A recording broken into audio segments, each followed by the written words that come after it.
Hello and welcome back to my channel. Today I'm here reviewing the new Netflix film, The Adam Project. This film is directed by Shawn Levy and stars Ryan Reynolds, Jennifer Garner, Mark Ruffalo, Zoe Saldana, Catherine Keener, and newcomer Walker Scobell. And it follows Ryan Reynolds and Walker Scobell, who both play the character of Adam, but one is from the future, one is from our current day, and about them going on a mission together to try and stop the creation of time travel. Now, I'm a big fan of Shawn Levy. I mean, growing up, I think a lot of kids of my generation loved the original Night at the Museum, but he's done a lot of more recent work that I've been a big fan of. Of course, executive producing one of my favorite shows of all time, Stranger Things, and directing a couple of the episodes. And he also directed last summer's Free Guy with Ryan Reynolds that was a lot of fun. But unfortunately, I can't say the same about The Adam Project. Now, before we get into what didn't work for me, and that list is definitely longer than what did, I do want to praise what I liked about the film first. The fact that we're talking about an original science fiction movie is admirable to say the least. I really enjoy that there are filmmakers who still want to try and create new worlds and new stories. And I do think that this movie does have the ideas, does have the glimmers of something that could be exciting. I do think the cast is really good here. I think they're not given that much to do, but they're professionals. The film's strongest moments are probably in the first act when the movie is a lot smaller and it's more playing on the interactions between these characters. Jennifer Garner has a really nice scene with Ryan Reynolds early on in the film that is moving, and it's one of the few moments of earned emotional resonance. And then lastly, the pacing is quite good. The movie moves on at a nice click, and you never feel bored in the movie despite nothing really impacting you. I do think that, I realized when we got to the third act of the movie, I was like, really, so soon? Because, the movie does move along quite well, but the issue also is that it doesn't feel like much has happened. And so let's now go into what really didn't work for me with this movie, and there is more, unfortunately, in that category.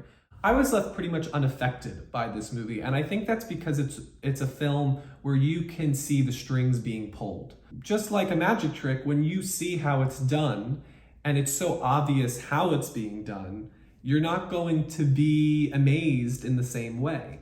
A lot of the emotional beats the film attempts, you recognize that they're trying to go for this very heartwarming scene, and this scene should move you, but it doesn't, because they really haven't built up any framework to that scene that is meaningful, and the scene itself is just so obviously and almost pandering to the audience, trying to establish an emotional connection.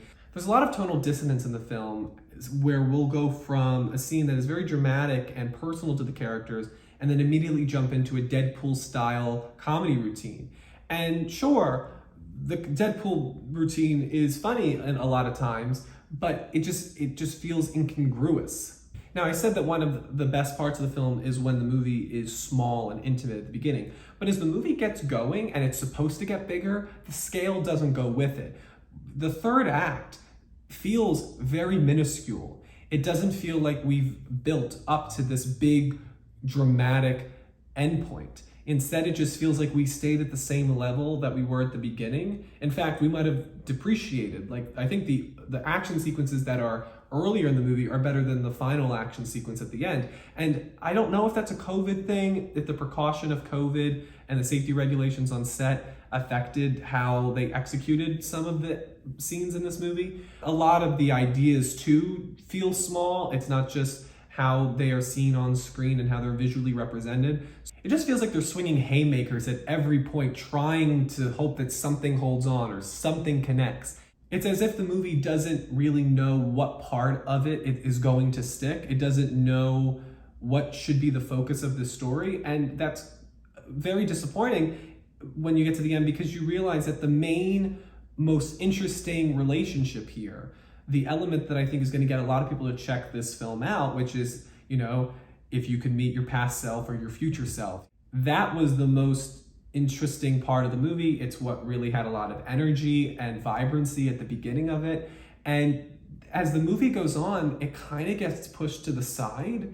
That felt genuine in a way that the rest of the movie isn't. And while I think Scudell will have a very successful career if he continues, he's very funny here, but he also sells his emotional moments. He's asked to portray a character that doesn't really feel like a real kid, but instead just feels like he's doing a Ryan Reynolds impression, which granted, when Ryan Reynolds shows up, it makes the fact that they are the same person easier to see. But a lot of what the movie is trying to do, and something that I think they should have went more into, are the differing perspectives you have on the same people or the same events, depending on what age you are, and the reflective process that goes along with aging. The fact that he doesn't really act like a kid, he acts like a just miniature version of Ryan Reynolds at his age now, it means a lot of those scenes don't work as well. The movie just throws you right into the plot too, and so it doesn't establish the world of this movie. It also doesn't establish the rules of a lot of its time travel conventions. It's introducing certain plot points that are crucial to the movie and what ends up happening in the third act. And the VFX is pretty good here. There is, however, one character who is de-aged for a lot of the movie, and they're de-aged standing next to the actor as they are now. And so it's very obvious the shoddy VFX work, because it's not convincing, and it's very distracting every time that character is on screen. And it's only made worse that they're standing next to the actual character, the actual actor. And so you can just see that it doesn't line up. The Adam Project may have good intentions, and you may find things to enjoy about it. And I certainly didn't hate this movie. It was a pleasant film. But because the movie devolves into a lot of saccharine emotionality, in the end, the pathos of this movie really is left unearned, and it leaves you a little cold in a movie that preaches itself on being very warm. So those are my thoughts on the Adam Project. Let me know, are you gonna check it out? Did you like it? Did you not like it? I've never done a review where I haven't seen other people's thoughts on it. So I don't know, am I in the minority on this? Did you have a great time? Let me know down below. Like, comment, and subscribe to not miss any new videos from Spoilers Ahead with Anthony Post. Thank you all so much, and I'll see you at the movies.